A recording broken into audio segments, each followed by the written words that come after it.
యాకోబులో నుంచి నక్షత్రం రా. నక్షత్రం వచ్చిందంటే ఇప్పుడు ఉన్నటువంటి నక్షత్రాలు చూస్తే 5 కోణాలు ఉంటాయని మనకు తెలుసు. అంటే ఏదో డిఫరెంట్గా ఉన్నప్పుడు మాత్రం ఆ నక్షత్రాన్ని మనం గుర్తిస్తాం కదా. అలాంటి నక్షత్రం ఏదో కనిపించింది అక్కడ, అంటే డిఫరెంట్గా ఉన్నటువంటి వాళ్ళకి వచ్చింది.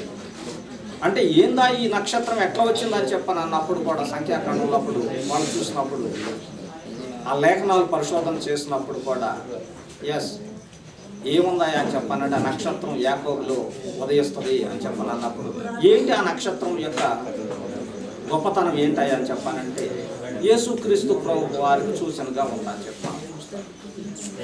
వెలుగు, అదే వెలుగు. చూడండి హిబ్రూలో మంచి పదం ఉంటుంది, ఓర్ అంటారు. ఓర్ అంటే ఒక్క మాట చెప్తాను.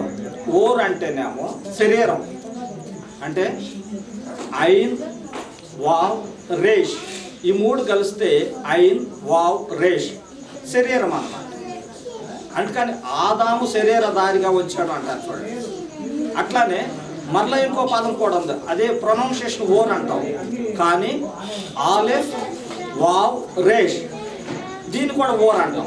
ఇది వెలుగండి. ఆలెఫ్ అంటే దేవుడు, దాన్ని ఉన్నప్పుడు అది చూడండి.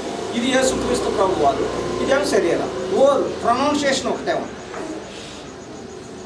అంటే ఇక్కడ ఏం కనిపించాడు? ఓర్ వెలుగుగా వచ్చినటువంటి వాడు యేసుక్రీస్తు.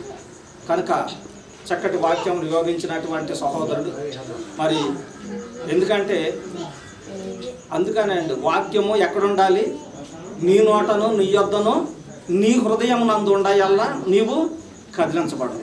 ఏ సమయానికి ఎట్లుండదో తెలియదు. ఇప్పుడే కరెంట్ పోయింది, ఇంకా రాను ఇంకా ప్రపంచంలో ఇంకెట్లుండిద్దో తెలియదు, మన బ్రతుకులు ఎట్లా ఉంటాయో తెలియదు. అందుకని వాక్యం ఎక్కడ ఉండాలి?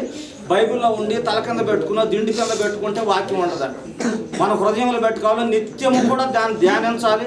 ఇలా సహోదరుడు చెప్పాడు, ఎట్లా లేకపోయినా కానీ వివరించేసేసాడు ఒకటి. ఇంకోటి ఏంటంటే ఏవైతే కూడా రిఫరెన్స్లు ఉండయో చూడకుండా